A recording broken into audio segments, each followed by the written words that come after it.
we're trying to pick Jonathan's brain while he's here with us.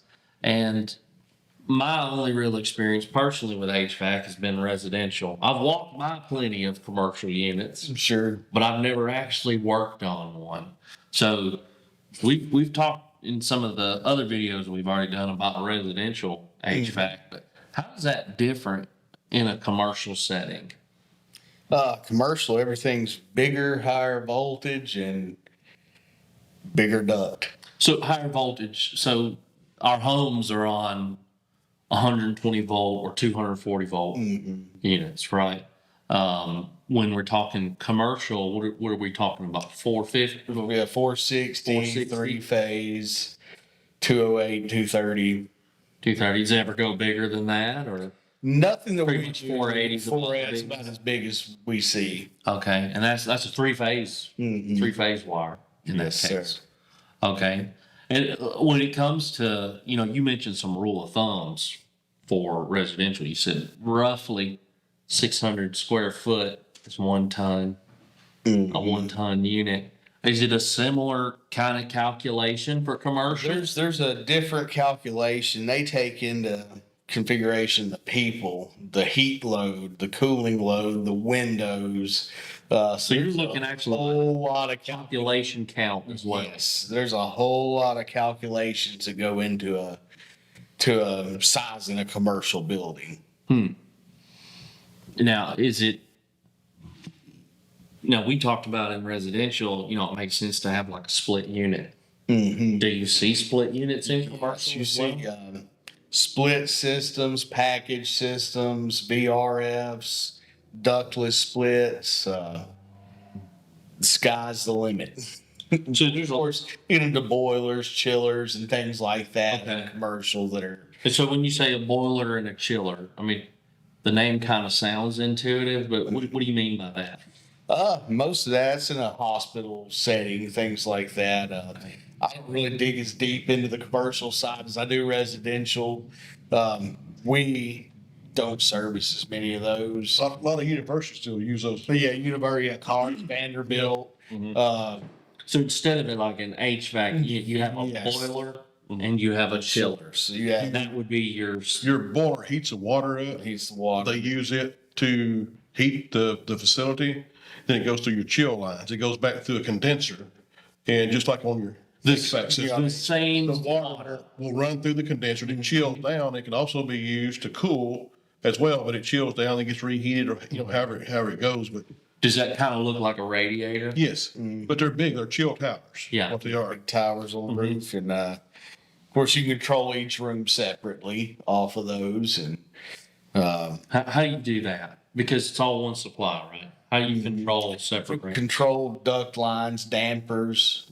So if it's calling, it might open a valve, go into this room, to where that room you might have somebody that wants it warmer, cooler in each room. And So do you have two separate supplies in that case? You've got a heating supply, a cooler. kind of like your hot water in your house, and you're like, when you turn the valve or digitally or analog, Yeah. you're saying put like so much heat in and so much cool into this room, and it mixes. Is that how it works? In some situations, Okay. it'll do that, but Now, just depends on the application. Okay. correct me if I'm wrong, but I mean, you talk about the valves and stuff and like the temperatures. I know like and the reason, I mean, I really don't know anything about it except for my father, when he had his business, and his partner, they also were like pipe fitters, and they also done boiler work. They were in the union. They done boiler and pipe fitting work through the union. So we worked on a lot of like Fisk University, Vanderbilt, places like that had, boilers. And some of the old stuff, best I remember, he's talking about the valves and stuff, how they control, how much heat goes here, how much go where. I think they weren't controlled individually like by rooms, and the older stuff is controlled like by wing. Like this one wing, like it may be 20 rooms, this one wing, but whatever you set the temperature at, That's what everybody got. Yeah. Yes. Yeah, I don't know if that's true, but I bet I remember. Now they can narrow it down Can they really? to the area. It's pretty neat. I don't go on to many of those jobs, but I hear some of the commercial guys talking about it, and Technology Company, really. kind of like a commercial. Yeah, there's a commercial team, residential team, Okay. plumbing team. Now, do you see, like with your jobs, is it usually just HVAC or just plumbing, or does it, when somebody hires you guys, like it makes a lot of sense just to have you guys do both? We have some guys that can do all three. You know, you might have somebody that started out in plumbing, decided, hey, I'm gonna give heating and air a shot, and they get into residential, then move up into controls and commercial, and so there's a few guys that we have can do all of it. And by controls, you're talking about these valves. Any kind of control wiring, dampers, fire dampers, and all that kind of stuff. We'll have usually with our commercial guys, they'll have a construction rough-in crew come in. They basically hang the ducts, set the units, and we have another gentleman comes in and makes all the joint connections, pressurizes the lines, and then goes back in and wires everything. So you said a fire dampener. What is that? To get fire in the ductwork, it shuts everything down so it won't spread through the building. So because fire needs oxygen, you're saying Shut down the oxygen. So I have a create a smoke, vacuum.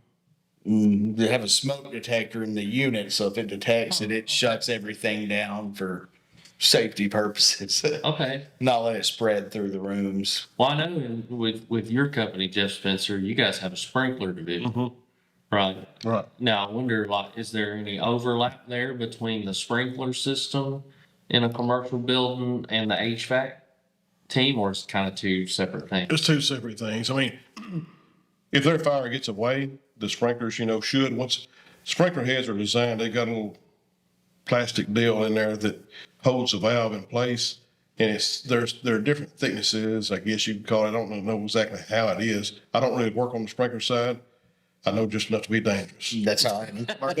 If you got a fire in here and you got a sprinkler head like we have one right up there, there's a little thing that separates from the shield there that holds the valve in place. If you got a fire and it reaches a certain temperature, like some 150 degrees, 200 degrees, are set at different settings, it will melt and activate that valve. It will release it and water will come out. That makes sound like electrical, sounds like fuse, similar thing. Right, yes. Yep. Yeah. It's a make or break style. Yeah.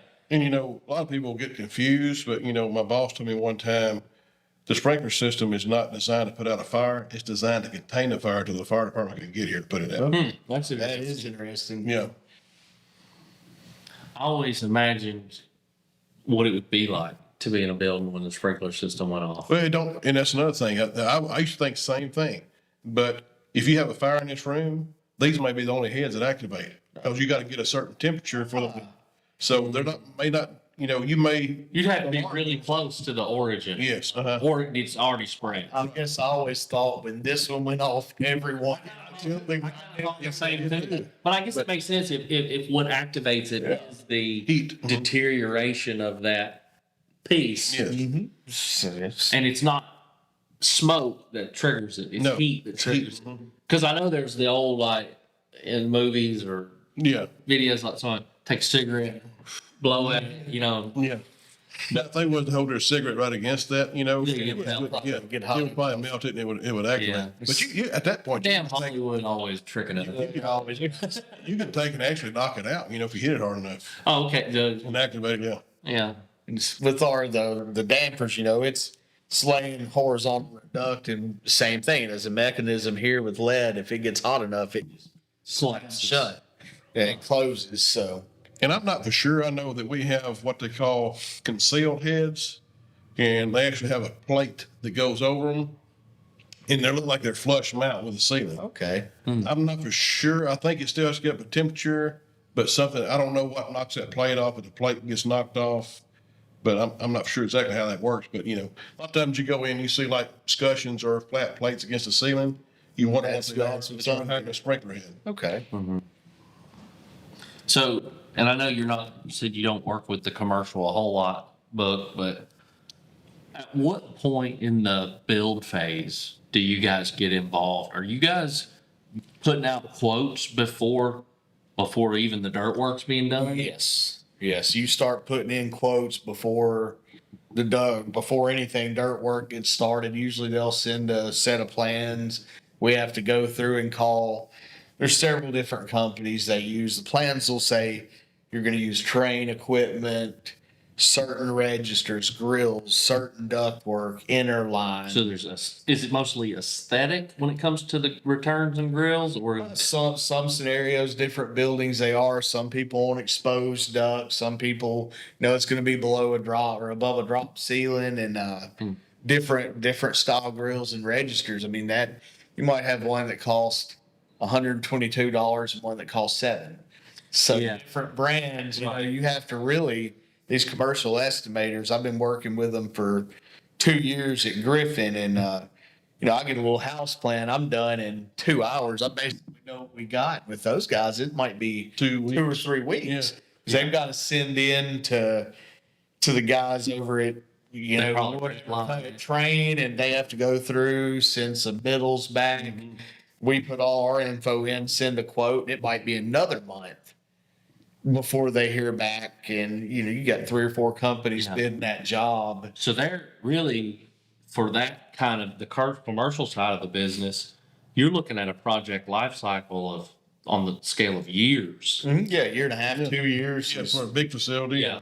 Yeah, plus, a lot of times if you are a good customer, a good client, with the GC, there may be multiple bidding phases. Like, you may get like 40% drawings and you're bidding and doing some value engineering. Yes, and then sir. It comes back at 60% drawings. And then you're bidding again and do some value engineering. Then usually when you hit 80% or better drawings, you can give hard numbers at that Pretty point. tight. Yeah. And also, correct me if I'm wrong, but on commercial side, nowadays, there's about a 50-60% chance that the building you're working on is going to have BIM coordination as well. I've heard that. Yeah. And, of course, our guys have to do it as well, and that seems to be a good way to do things if everybody does their job and keeps up with the BIM. See your conflicts before you actually, start putting your stuff in the ceiling or in the floor. Right. Yeah. Yeah, before it's too expensive to fix, right? You can make a little mistake that could cost a whole lot Yeah. of money. And especially, y'all's ductwork and stuff, I'm sure it comes prefabbed. And Yeah, a lot of our our sprinkler pipe, prefabbed. we, off that BIM coordination, we send that pipe to our fab shop. It gets fabbed, based off that BIM coordination.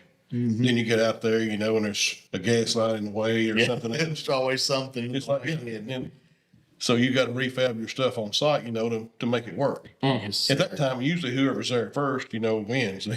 They Yeah, can you stay. get your straight shot, then you've got to go around plumbing, electrical, Yeah. structural, and Why did they make a U here? They didn't have a choice. Yeah. right. All right. Well, interesting topic. I have a couple more questions, but I think we'll hold off. All Yeah. It's really interesting learning about things that I'm really not an expert on. So thanks, man. I appreciate Hey, it. no problem. We'd love to have you out in a few days. We can get you on the job. Yeah, I'm not as useless as I look, but I am quite occupied already. Yeah.